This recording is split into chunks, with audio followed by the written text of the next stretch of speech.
c'est le mur végétalisé. Tout élément paysager permettant de faire pousser des plantes le long d'une paroi verticale. On peut dire que notre métier, c'est de remettre du végétal là où on l'a chassé. C'est-à-dire qu'on l'a chassé des villes pour construire des bâtiments.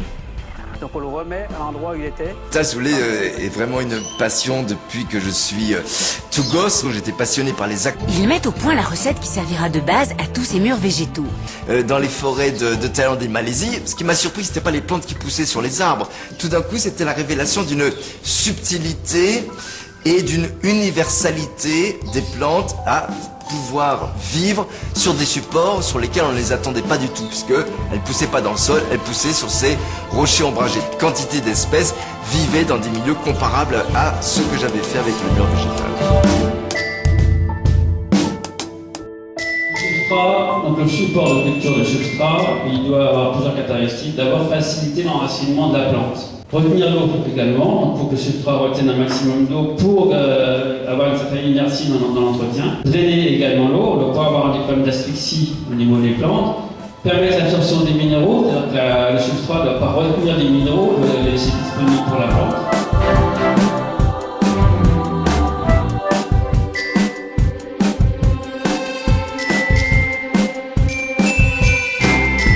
Donc, quels sont les intérêts de l'irrigation?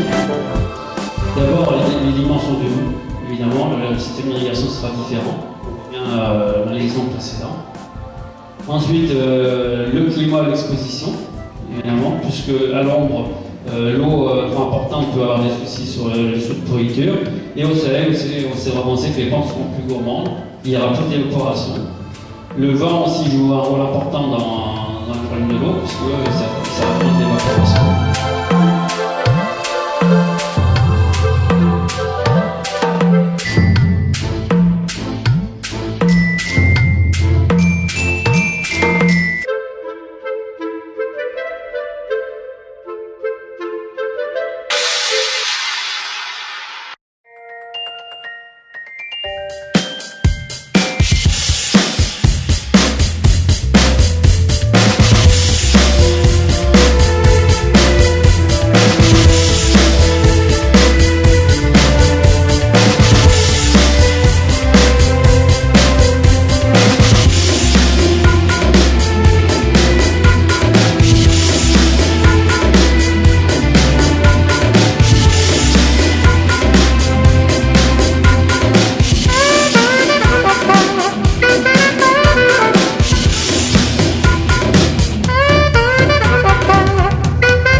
Les habitants sont très curieux de ce qu'on fait, puisque la plupart des habitants de la ville ont été informés du chantier.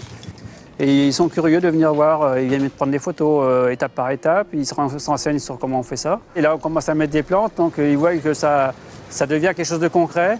Et là, ils seront plus étonnés, c'est quand ils verront les artistes peindre la fresque à côté, qu'ils vont se rendre compte vraiment à quoi ça correspond.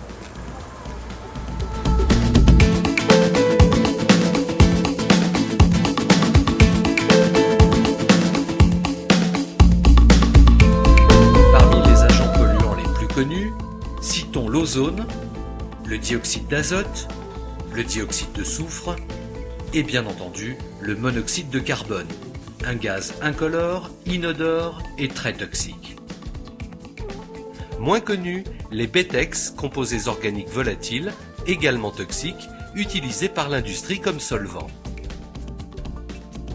L'accumulation de gaz carbonique ou d'autres gaz, piégés dans la basse atmosphère, produit l'effet de serre, qui conduit au réchauffement de la planète. Ce phénomène naturel peut être amplifié par les activités humaines. Puisque les effets de la pollution se ressentent à la fois sur la santé, les écosystèmes et le parc architectural, le temps est venu de repenser la ville. Car il est désormais. L'idée a germé il y a 10 ans dans l'esprit d'un entrepreneur français, créateur du premier mur végétal dépolluant. On s'est inscrit comme des façadiers. On aimerait conquérir quelques façades d'immeubles dans nos villes qui vont s'urbaniser de plus en plus. Et donc ce sont ni plus ni moins que des murs de terre avec des plantes. Et la nature étant bien faite, ça devient des protections thermiques, des protections phoniques, on a des systèmes de dépollution qui sont installés à l'intérieur des substrats, il y a des bactéries, enfin tout était là, il suffisait de le mettre